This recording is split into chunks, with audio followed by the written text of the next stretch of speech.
Everyone, welcome to my channel blaze on mantra. मैं हूं श्रुति मिश्रा और आज हम बात करते हैं नेशनल फैमिली हेल्थ सर्वे 5 की। तो आपने न्यूज़ में सुना होगा या कहीं ना कहीं जरूर देखा होगा, पढ़ा होगा कि इंडिया की जो पॉपुलेशन है वो अब स्टेबलाइज हो रही है या वो अब गिरने लगी है, गिरने वाली है। तो ये सारी चर्चाएं क्या है, इनके बारे में हम आज इस वीडियो में कुछ विस्तार से जानते हैं और इस सर्वे जो रिपोर्ट है जो गवर्नमेंट ऑफ इंडिया ने पब्लिश किया है उसके बारे में डिस्कस करते हैं। तो आइए पहले समझते हैं कि national family health survey report क्या है। तो ये एक मल्टी राउंड सर्वे है जो कि कौन कंडक्ट करवाता है? गवर्नमेंट ऑफ इंडिया की ministry of health and family welfare conduct करवाती है और इसे पब्लिश भी ministry of health and family welfare ने किया है। और इस सर्वे में इंडियन हाउस होल्ड्स पे बहुत सारे इंडिसेस को लेकर डेटा कलेक्ट किया जाता है। ठीक है, तो इस सर्वे के अंडर जो ministry of health and family welfare है उसने international institute for population sciences जो कि मुंबई में सिचुएटेड है उसे डेजिग्नेट किया था for providing coordination and technical guidance for the survey. ठीक है, तो ये जो एजेंसी है IIPS और इसके साथ मिलकर बहुत सारे अदर ऑर्गेनाइजेशंस, एनजीओज ने इस डेटा कलेक्शन का काम किया, इस सर्वे को कंडक्ट किया। तो इसमें अराउंड 6.1 लाख हाउस होल्ड्स पे इस सर्वे को कंडक्ट किया गया है, उनसे डेटा कलेक्ट किया गया है और ये पूरे इंडियन स्टेट्स और सारे यूनियन टेरिटरीज के ऊपर इसको सर्वे को कंडक्ट किया गया है। अब ये बात करते हैं कि इस सर्वे को कंडक्ट करने के लिए, इतने बड़े सर्वे को कंडक्ट करने के लिए, आपको पता है कि हमारे कंट्री की पॉपुलेशन इतनी बड़ी है, इतने सारे लोग हैं और अगर हम यहाँ पर नंबर भी देखें तो 7 लाख हाउस होल्ड के ऊपर सर्वे करना कोई छोटी मोटी बात नहीं है। तो इतने बड़े सर्वे के लिए पैसा कहाँ से आता है?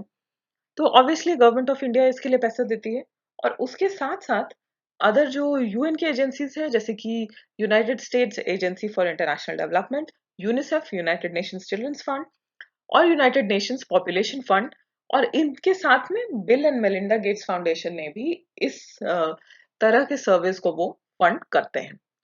तो इस सर्वे के लिए NFHS 5 के लिए इन सारी एजेंसीज ने फंड प्रोवाइड किया था। ये जो नेशनल फैमिली हेल्थ सर्वे है इसे 2019-21 के बीच में कंडक्ट किया गया है और इसे 2 फेज में किया गया है क्योंकि हमें पता है कि बीच में 2020 में ये जो कोविड-19 रेस्ट्रिक्शंस आ गए, कंप्लीट लॉकडाउन हो गया, तो जो पूरा सर्वे था उसे एक बार में कंप्लीट नहीं किया जा सका। इसलिए जो ओवरऑल टोटल जो इसका पब्लिकेशन है वो अभी इस साल में हुआ है मई के आसपास। तो जैसे आपको नाम से ही पता चल रहा होगा कि NFHS 5 मतलब ये 5th राउंड है। पहली बार इस डेटा को नहीं कलेक्ट किया गया है।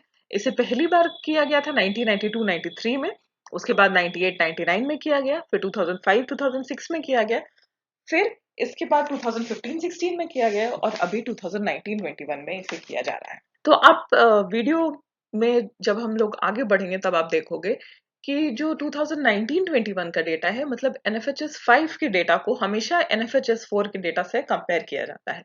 ऐसा करने से ये पता चलता है कि किन सारे पैरामीटर्स ने कंट्री ने अच्छा परफॉर्म किया है, स्टेट्स ने अच्छा परफॉर्म किया है या कहाँ पे परफॉर्मेंस बुरी हुई। और जनरली जो पैरामीटर्स है वो ऑल अक्रॉस द सर्वेज, जितने भी सर्वेज हुए हैं उसमें मोर और लेस सेम रखा जाता है ताकि उसे पिछले डेटा से कंपेयर करके ये देखा जा सके कि कहाँ पर इम्प्रूवमेंट है और कहाँ पर इम्प्रूव करने की जरूरत है। तो अगर आप स्टेट वाइज डेटा देखना चाहते हो या डिस्ट्रिक्ट वाइज डेटा देखना चाहते हो तो वो सारी चीजें आपको गवर्नमेंट के वेबसाइट पर मिल जाएंगी और उसका लिंक मैं आपको डिस्क्रिप्शन बॉक्स में दे दूंगी। तो अगर आप इंटरेस्टेड हो तो अपने स्टेट का डेटा या अलग अलग स्टेट्स के डेटा जहाँ के बारे में भी आप जानना चाहते हो वो डिस्ट्रिक्ट वाइज, स्टेट वाइज आप देख सकते हो। अब नेशनल फैमिली हेल्थ सर्वे क्यों कंडक्ट किया जाता है या हमें डेटा कलेक्ट करने की जरूरत क्या है? क्यों गवर्नमेंट इतने सारे पैसे खर्च करके इतने सारे हाउस होल्ड में डेटा कलेक्ट करती है? उससे गवर्नमेंट को क्या फायदा है?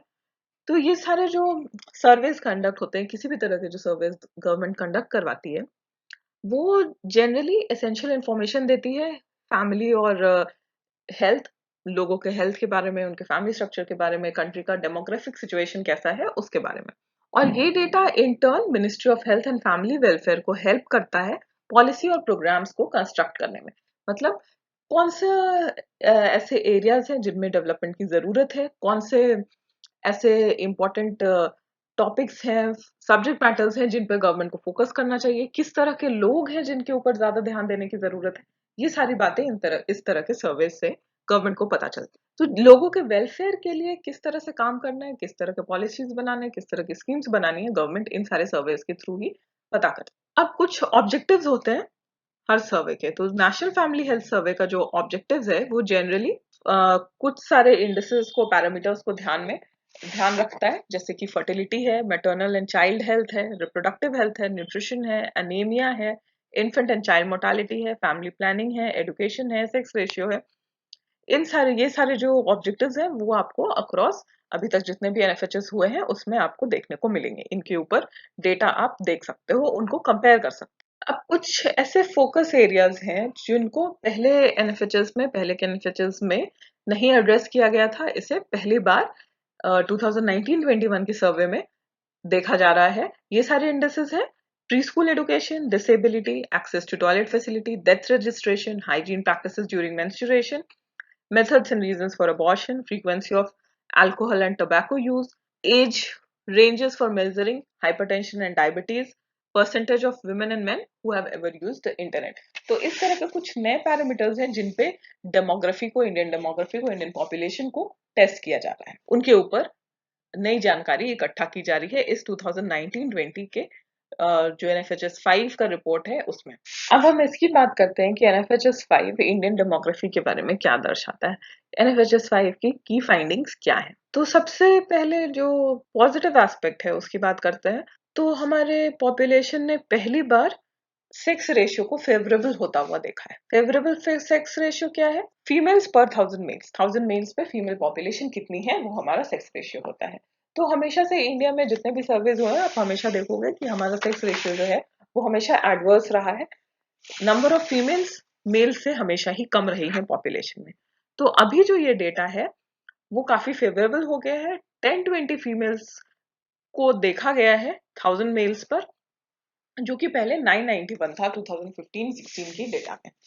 तो ये काफी वेलकम चेंज है इंडियन पॉपुलेशन के लिए। जो पहले लड़कियों को जन्म के समय ही मार दिया जाता था या जेंडर सेलेक्टिव इन्फेंटिसाइड होती थी, शायद उसमें कमी आई है और फीमेल्स का जो पॉपुलेशन है वो बढ़ा है। कुछ स्टेट्स की अगर हम बात करें तो वहां पर सेक्स रेशियो अभी भी अनचेंज्ड है, पहले के डेटा जितना ही है।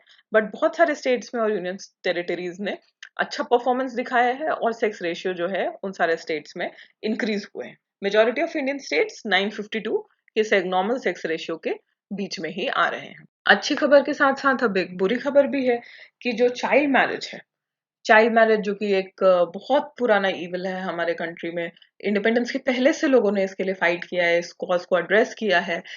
इवन ब्रिटिशर्स ने एक लॉ बनाया जहां पर चाइल्ड मैरिज को इलीगल डिक्लेयर किया गया। बट फिर भी अभी जो रीसेंट डेटा है 2019-20 का उसमें भी देखा गया है कि 2015-16 के डेटा से इंक्रीज है। स्टेट्स जैसे कि नॉर्थ ईस्टर्न कुछ स्टेट्स, त्रिपुरा, मणिपुर, असम, आंध्र प्रदेश, नागालैंड, हिमाचल प्रदेश, इन सारे जगहों पर जो चाइल्ड मैरिज का जो रेशियो है, जो परसेंटेज है वो काफी बढ़ गया है पहले की कंपैरिजन में। और जो टीनेज प्रेगनेंसीज है वो भी स्टेट्स लाइक हिमाचल प्रदेश, नागालैंड, इन सब जगहों पर बढ़ रही है, जो कि एक पॉपुलेशन के लिए, एक कंट्री के प्रोग्रेस के लिए अच्छी निशानी नहीं है। चाइल्ड मैरिज का मतलब है कि आप एक बच्चे के सारे फ्यूचर प्रोस्पेक्ट्स को कंप्लीटली रोक दे रहे हो, उसके लाइफ के डायरेक्शन को आप उसे खुद डिसाइड नहीं करने दे रहे हो और सारा का सारा डिसीजन उसके पेरेंट्स ही ले रहे हैं। उसके सारे फ्यूचर प्रोस्पेक्ट्स, वो आगे जाकर जो भी कर सकता था, जो भी बन सकता था, वो सारी चीजें ब्लॉक हो जा रही हैं। तो इस तरह के इवल्स को गवर्नमेंट को अभी भी रूट लेवल पे एड्रेस करना होगा। इसके लिए सिर्फ शायद लॉज बनाना ही काफी नहीं है और सारे बहुत प्रैक्टिकल मेजर्स लेने होंगे। अब एक और इंडेक्स जिसपे इंडियन पॉपुलेशन ने अच्छा परफॉर्म किया है वो है इन्फेंट एंड चाइल्ड मोर्टालिटी का। ये अक्रॉस द कंट्री इस पे अच्छा परफॉर्मेंस है। और इन्फेंट एंड चाइल्ड मोर्टालिटी होता क्या है?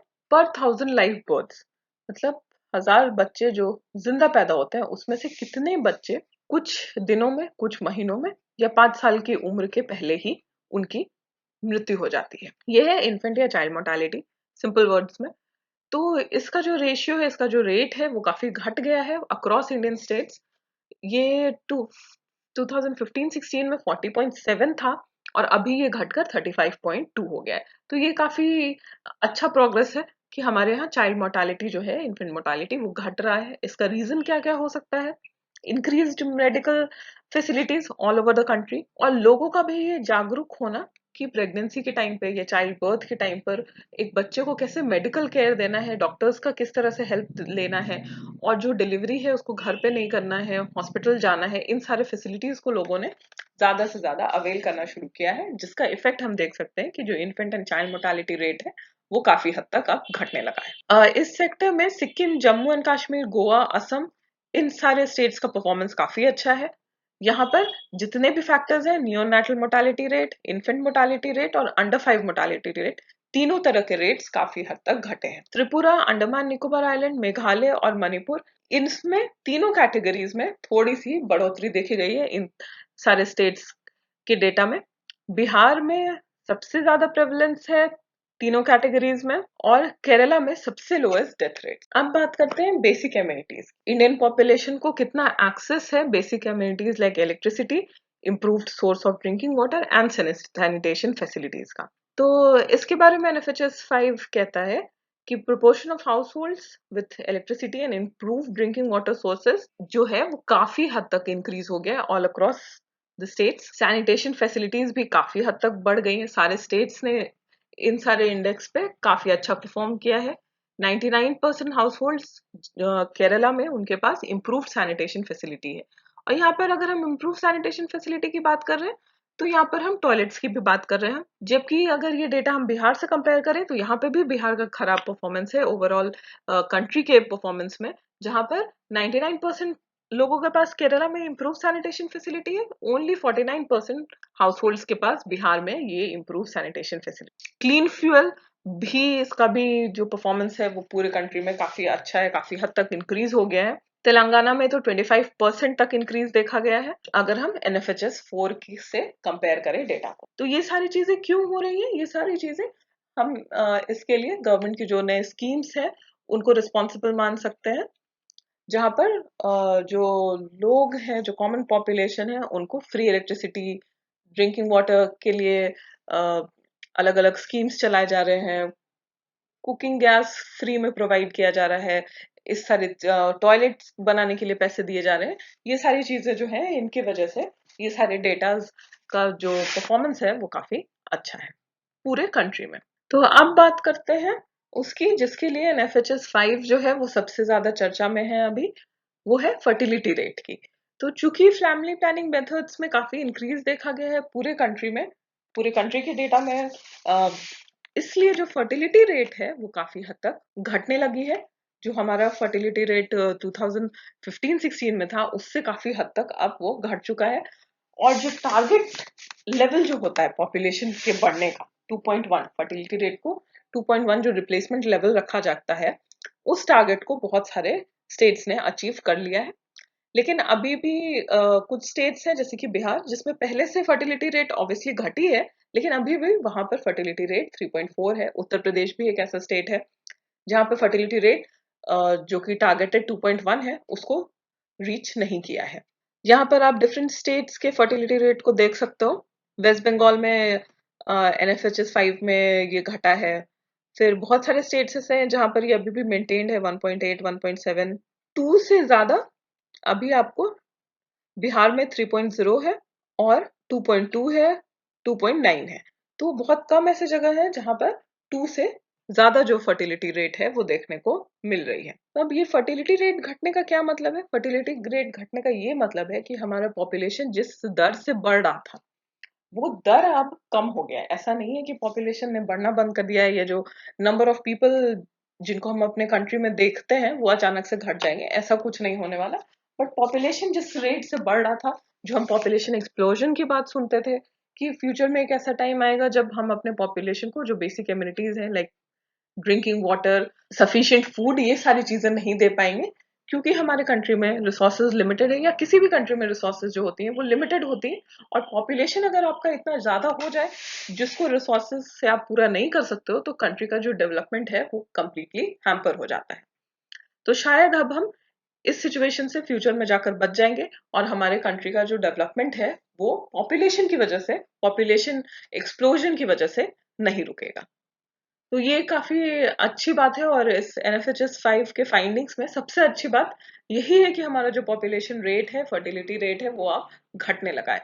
ये शायद लोगों के बीच में ज़्यादा एजुकेशन का इफ़ेक्ट हो, ज़्यादा मेडिकल फैसिलिटीज़ का इफ़ेक्ट हो या ज़्यादा अवेयरनेस लिविंग सिचुएशन को लेकर, स्टैंडर्ड ऑफ लिविंग को लेकर ज़्यादा अवेयरनेस का भी इफ़ेक्ट हो सकता है। एनएफएचएस 5 में विमेन हेल्थ को भी बहुत अलग-अलग पैरामीटर्स पे एड्रेस किया गया है।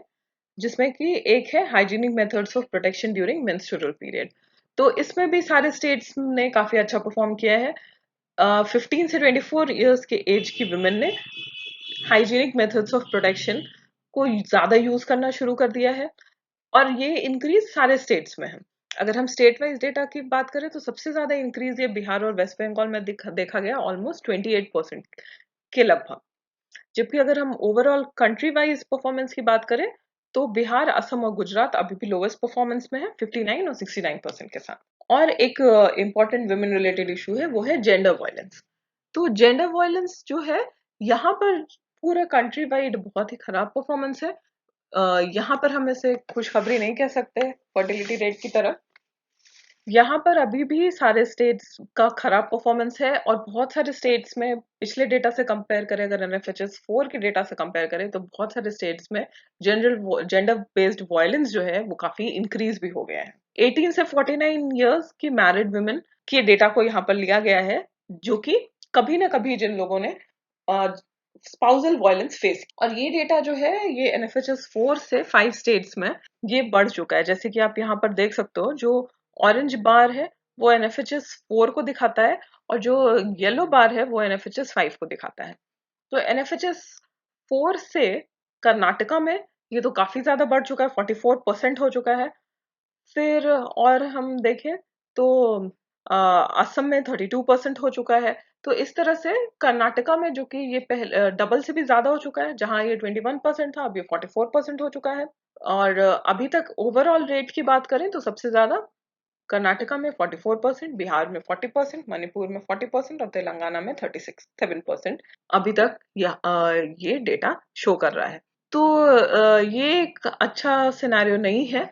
जेंडर बेस्ड वायलेंस या फीमेल, जो मैरिड फीमेल जिस तरह के वायलेंस को बर्दाश्त करती हैं अपने इन लॉज के हाउस में या अपने स्पाउस से, उस चीज को कम होना बहुत जरूरी है एक अच्छे हेल्दी पॉपुलेशन के लिए। इस एनएफएचएस रिपोर्ट में कंट्री का जो परफॉर्मेंस है अलग अलग इंडेक्सेस पे, ये अगर इसी तरह से बरकरार रहे और हमें और भी पॉजिटिव डेटा देखने को मिले आने वाले टाइम में, तो ये हमारे ओवरऑल पॉपुलेशन के लिए बहुत अच्छा होगा, लोगों के स्टैंडर्ड ऑफ लिविंग के लिए काफी अच्छा होगा और ओवरऑल कंट्री के डेवलपमेंट के लिए तो अच्छा होगा ही। तो इसके साथ हमारे वीडियो को आप प्लीज लाइक करें, अपने फ्रेंड्स के साथ शेयर करें और कमेंट करके हमें अपने थॉट्स बताएं और हमारे चैनल को सब्सक्राइब करना ना भूलें। Thank you so much, bye bye.